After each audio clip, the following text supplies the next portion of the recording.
As you get outside of the New Orleans metro and head west to the river and bayou parishes, the hardest hit areas from Hurricane Ida, the damage becomes really unimaginable if you've never seen it before. Some structures, minor damage, others completely destroyed, like this structure here.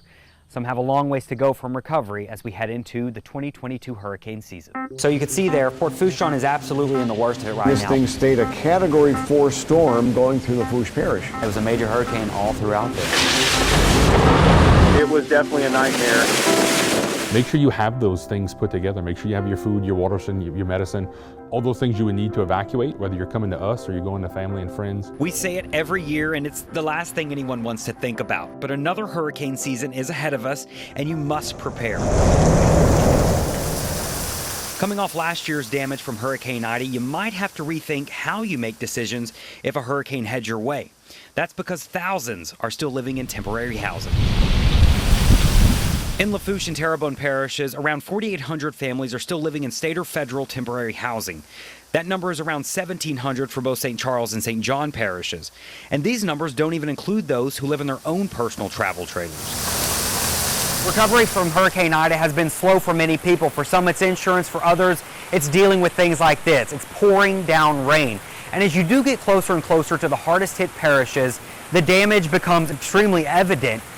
And for some locations, it still looks the exact same as it did the day the storm made landfall on August 29th. That was 9 months ago. And that means for some people, they're still living in temporary housing or still getting temporary housing. And it's important to know that for this year's hurricane season, if you are in a trailer or something that's not secured like your house, your evacuation and your plans could look a little different. Make sure you have a game plan in the event that you do have still a blue roof, your house isn't all the way put back together, or if you're in one of these modular FEMA units or a travel trailer through the state's program, what are you coming back to? Is that camper or that mobile home still going to be upright when you come back after a hurricane? And then if it's not, where do you plan on going? With so many people still in temporary housing, your decision to evacuate could have to come earlier and for less severe storms. Earl Hughes, the director of Terrebonne Parish Emergency Operations Center, he tells us they will tell anyone in these temporary trailers or module homes to evacuate for any named storm. That even includes tropical storms. Hurricane Ida was one of the strongest hurricanes to test the region since 1965. That's when Hurricane Betsy moved through. And officials want to remind you that you should never base your decision to evacuate on your experience from a previous storm. It's best to leave in those catastrophic, a Category 3, 4, especially, what happened with Ida. If that levee would have failed, we would have had 5 or 6 feet of water in, the bottom third of Lafourche Parish, right? Because that levee system would have filled up. It's great to think that you have that protection, and it's great to know that we have that protection, but it's not a fail-safe. It could always breach, something could always happen in those bigger storms, and it's safe to say you probably need to get out. As you get ready for this upcoming hurricane season, it's important to remember that Ida's impacts could determine how you prepare and plan for this upcoming season. And regardless of if you have damage still or if you've recovered completely, it's important to always have that plan. Reporting from Lafourche Parish, Peyton Malone, Eyewitness News. It is less than 2 weeks before opening day, and Emeril's in the Warehouse District is abuzz with activity.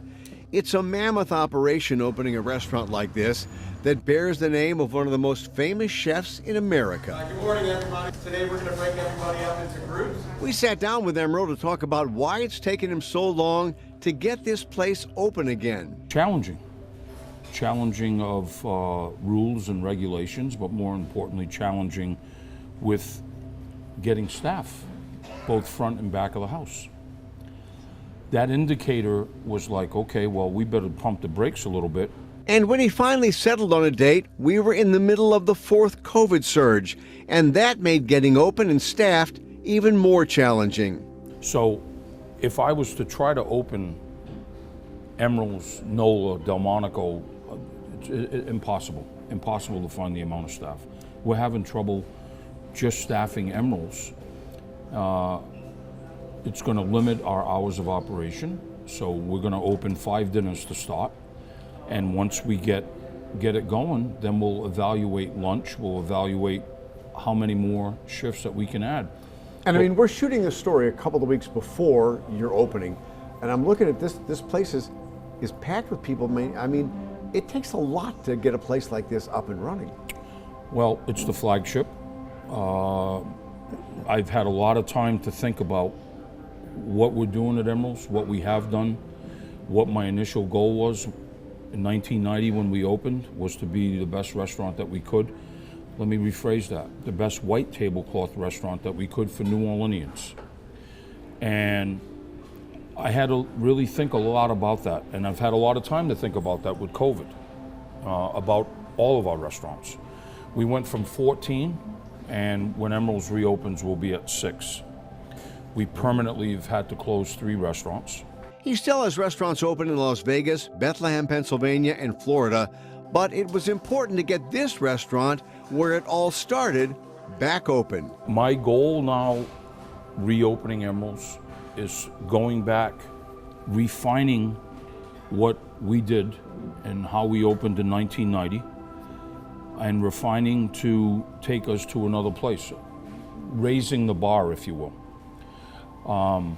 Why? Why do I have to do that at, I'm 60 plus years old. Why do I have to do that? I'm working a shift every day. That's what I set out to be. When I was approaching the 30th anniversary, I already was refining what we were doing. Tables, tabletop, interior, bathrooms, china, glass, silver, the menu. And now it's time to really shake it up. It's time to go for the gusto. Emerald says one of the hardest things for him is what COVID has done to his employees. So many of his people are gone now. Over 400, maybe close to 500. And I'm amazed what it takes to run a place like this. I mean, before COVID, what did it take to run a place like this? We were at 110 employees to operate this restaurant in the old days. We're at 70 right now. He says he tried to get the PPP money to keep his restaurants going and his employees paid, but it didn't happen. I have a great team, and we worked diligently to fulfill those needs of what they required. And yet we received no money, no support. There are a lot of restaurants, God bless them, in the city of New Orleans that did get money. Great, I'm glad for them, but we didn't. So, we're basically operating right now on what little cash flow we do have in our organization between the 2 restaurants in Las Vegas, Coastal and in Destin, and Bethlehem. I've carried as many people as I could. Unfortunately, I had to let a lot of people go. And a lot of people have been with you for a long time. Yeah, not my choice, but there was no choice. And when Emerald's opens, he'll be in the kitchen again, and everyone will be doing double duty, including his sous chefs. They're going to have to work a station every night. I'm going to work a station every night. That's just the way that it is. We're opening with no chef, so David Slater, my culinary director, and I will co-chef Emerald's until we either make someone or find someone. But I'm not just settling for just, anyone. And when the restaurant opens back up next Tuesday, things will be a little different. So the menu is really shrinking in size. We've taken a lot of the dishes and have really sort of retweaked them to make them evolve into today's time. It's no longer 1990, Eric. No. It's 21. But I got to tell you something. When we're talking about COVID and the business and everything, there wasn't a bit of smile. When I mentioned food and menu, all of a sudden, that's the Emerald I know. Yeah.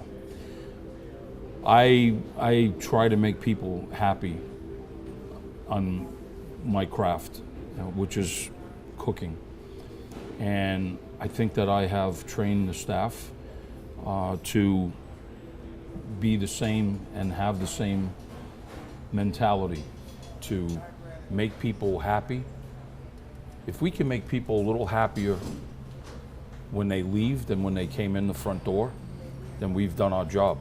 And so whether that's with food or great service, cleanliness, hospitality, that's what I'm out to be. I'm out to be that restaurant.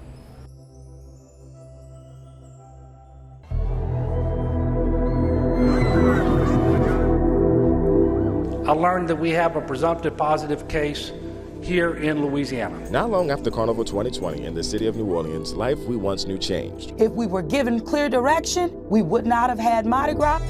Day after day, the number of reported coronavirus cases in Louisiana is now skyrocketing. We continue to be and are increasingly very concerned by the number of cases of COVID-19 that we're seeing here in New Orleans. Governor John Bel Edwards issued a stay-at-home order in an effort to prevent the spread. We've closed public schools, bars, casinos, movie theaters, gyms, and fitness centers. It also meant foot traffic along Bourbon Street came to a halt. We've had hurricanes, natural disasters, colds, hot, and this has been the most trying time ever was dealing with this coronavirus. Brad Bohannon owns Spirits on Bourbon Street. He thought we'd be back to normal after we flatten the curve. We thought we'll follow the science and we'll do what we have to do to make this happen. Over the months, to help keep his staff safe, he installed signs informing customers to wear masks. He also placed more tables outdoors to follow social distancing guidelines. Safety was our #1 priority. 1 year later, the virus still concerns him. He's also concerned his dream of owning a bar may end. The majority of businesses, including restaurants and salons, will now be able to move to 75% of their capacity. While he watches the majority of the state move into phase 3 of reopening, New Orleans has a history of implementing more restrictions than the state. The city of New Orleans is in phase 2. We will remain in place. We will continue to let the data drive us. Bohannon thinks that sends a mixed message. They can go hash all out their nonsense out and let their egos fight with each other. But at the end of the day, we want to do the right thing. We want to be safe. We want to be able to open business. We still got insurance to pay. There's no more conventions, seminars, concerts, balls in the convention center. There's money loss. There's no more parades coming through the CBD. Money loss. There's no more tourism. Hotels are closing, or they're going to 50% capacity or 20% capacity. That's money lost. Ricky Ricard owns G's Pizza. He's managed to operate during the pandemic because people have been ordering takeout from his shop. Now he faces a new type of competition. It's all of these 4- and 5-star restaurants that would have never thought about doing delivery before. They're on Postmates, they're on Grubhub, they're on Waiter. And so now where you used to could go to one of these food apps and have maybe 100 places to choose from, there's 300 and 400. You can get lobsters and steaks. This leaves him wondering what his future holds. The future looks dim, but you still think positive. I control the faith. I have people that are working for me. We hire people from all backgrounds. I have people that if they're not working for me, they may be robbing on the streets. I'm looking for leadership.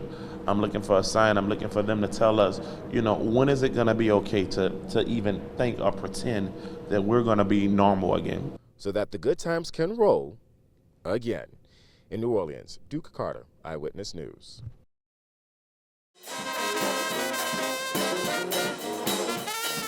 For some, New Orleans is like an island. It's different culturally, like the music and food. And in many ways, New Orleans is like most of America, people wanting home ownership. My daughter was born in that house. And Travis Michael was raised in this home in New Orleans East. When I was young, I called myself trying to DJ. My mom had set up a little room in there, and I started getting too loud buying them big old speakers, so they put me in a shed in the backyard. Michael has memories in his New Orleans East home. It would make sense for him to spruce it up after Katrina destroyed the area. In fact, get this, the home was blighted. So Michael invested about $30,000 to fix the roof, replace some of the siding, especially some of the shingles. But get this, he gets a note in February. His mom owed back taxes on the property. 2016 to 2020, the taxes were paid. I paid. Michael paid $4,800 in back taxes, thinking everything was okay. He continued to renovate his home until he got an eviction notice that he had to leave his property. That's just like somebody just basically coming in your house and just throw you on the street. Mm-hmm. If I wasn't a God-fearing man, ain't no telling probably what I would have done. He's not the only New Orleanian in this situation. Another case involves Dolores Bishop and her son. They walked in front of what was once their home. I've lived in my home for 36 years.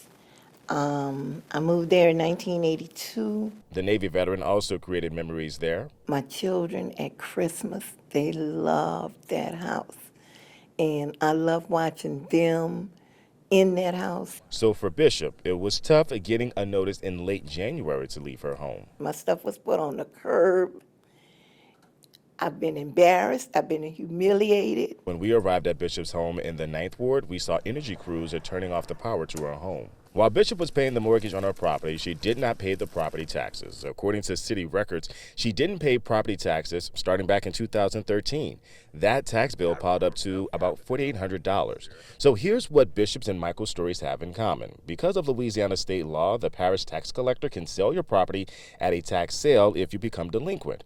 Before the property is sold, though, the original owner has about 3 years to pay, and if the owner does not pay, the person, group, or entity who does pay those back taxes now owns your house. One of the key message about this is that please make sure you pay your property taxes.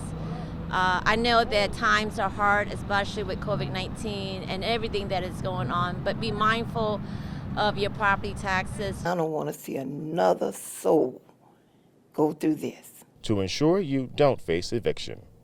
Reporting, Duke Carter, Eyewitness News. We're bringing the air show back to the New Orleans community for the first time in 5 years.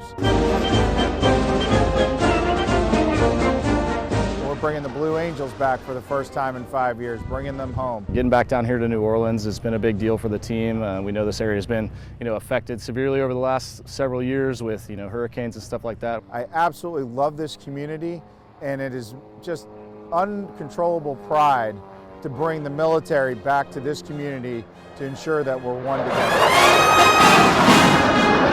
This is my first time flying in the New Orleans Air Show. I mean, it's exciting. I mean, we train a lot for it. Over winter training, the jet guys are flying hundreds of sorties, and Fat Albert's in the simulator training all winter. The maintenance is very important, especially electricity. It goes through everything, the flight controls, the software, through the screens that the pilots use, and mostly everything. It's very important. You work really hard day in, day out.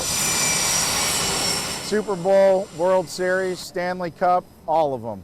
This is bringing all the services, top performers, to show exactly what our service and our country has to offer. You can train for it and train for it, but every time you get back in the airplane, you still get the adrenaline, the butterflies, and stuff like that. So it definitely is important to stay focused.